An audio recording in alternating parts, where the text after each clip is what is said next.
We have gotten, like we said, some great cars in. Some of the new arrivals this week, the 1955 Buick Series 40 Riviera hardtop. That's the longest name on one. Dover white and turquoise over gray and black. Oh, Dover white. That's Frame off restored, 264 nail head, Dynaflow 2-speed automatic, and the chrome on this thing is unbelievable. Yeah. I mean, the level that someone did it to this car is probably they spent way more than the car is actually worth. And that happens from time to time. People get caught up in the moment, or price is not the issue. They're just looking to create a memory, something that granddad had or dad had or whatever. So it's one of those cars that you don't see them bringing high dollar, right. Even when they're as nicely restored as this one. But the love and the effort and all that is certainly appreciated. 1970 Chevrolet El Camino SS, the Tribute, the black one. Have you seen this one? Yeah, well, I've seen them all. You can't be looking through your phone. I got to yeah, that one. Yeah, that one. 454. Yeah. Black over black. Just a nicely done Tribute. It's got the aluminum heads, or as the British say, aluminium. And the 12-bolt rear. And it's just a really well-done Tribute. And it's nice to see these Tributes because not everybody can afford a true SS, 396 right. El Camino or Chevelle or Camaro or any of those General Motors products that had those, because they have gotten pricey. They are. I mean, a 396 true SS El Camino is probably 60, 70, maybe even higher, depending on the level of restoration. And it's just supply and demand, it seems to be.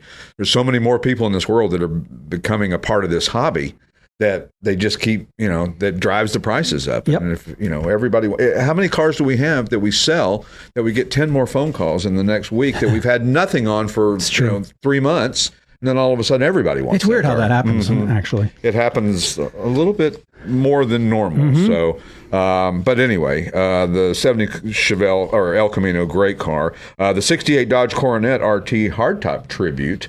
This one, sublime green over black.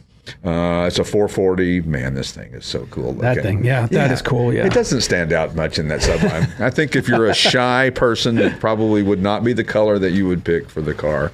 But this one has got also that electronic fuel injection that they put on that looks kind of like a carburetor. Oh, right. And has made fuel injection accessible to a lot more people. And, granted, listen, not everybody wants to rebuild a carburetor. They're not they're not always fun. They're a little too intricate for me. Right. This makes it a lot easier to start the car. And starting the car, as long as you don't pump the crap out of it. That's right. Don't flood it. Well, that was the problem with fuel-injected cars back in the 60s. People were so used to getting in the car and pumping the gas, 20 times if the car had been sitting for a week, and that's the worst thing to do for a fuel-injected car. It will make it not want to start. And so and a lot of people just ripped off that fuel injection and put a 4-barrel on it.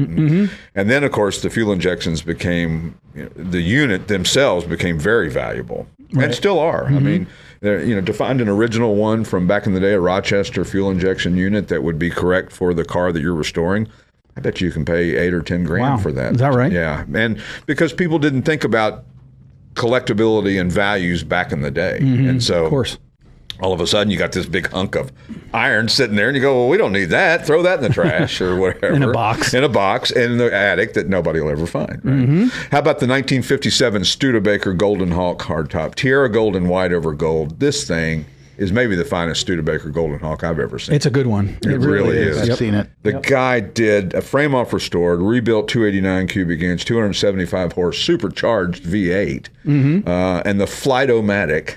It sounds like you're running from something. Automatic transmission. Only 4,300 of these built.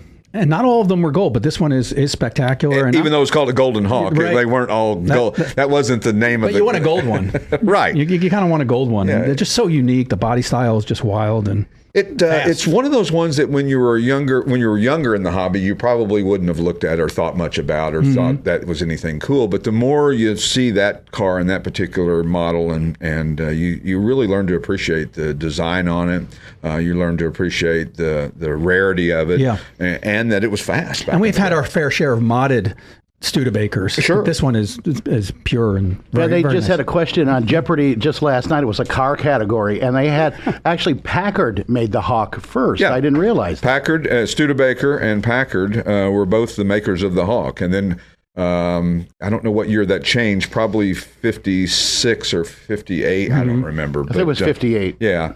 But a wonderful car, and you certainly would be unique at any show or meet that you go to. Unless you go to a Studebaker show. And they're pretty active. Or a Golden Hawk Studebaker show, particularly. Very active Studebaker clubs around the country. Absolutely. Yeah. Absolutely. Also new, the 67 Austin-Healey 3000 Mark III Roadster, Colorado red and black over black interior. This is well restored, dual SUs, carbs, 4-speed manual with overdrive, which is nice to have because, especially if you're cruising down the highway. Yeah. A fifth gear is desperately needed in a lot of cars. Just want to just jam it up. Can you make your own fifth gear if you jam it hard enough? Sure, you could. Just push it into. You try that on yours. Yeah, let's do that. Yeah. I don't have a. Oh yeah, I do. I have a Porsche manual. There you go. Try for a seventh gear. All right. Well, yes. Yeah, we'll follow you and pick up the pieces. Thank you. I appreciate you guys are so kind. Last but not least, the '69 Jaguar XKE 2+2 Coupe. Carmen red over tan. It's a project car. This is a drivable project. And I recommend if you're going to do a project car, find something that's got a really solid body and that's drivable. Enjoy it for a little bit of time and then restore it. Because if you don't and you buy it and it's in a boxes, 3 years later, you're going to sell the project because you got tired of it and you got bored with it. And so this one's drivable. You use it, take the kids, go get ice cream, use it for 6 months or a year or 2 years. 100%. And then, then rebuild it and do what you want to do. I mean, Enzo Ferrari said the most beautiful car ever built was the XKE Jaguar. Right. So it's not necessarily the coupe. He may have meant more the Roadster. That's a famous quote. You've been listening to the Classic Auto Mall Show with your host, Stuart Howden.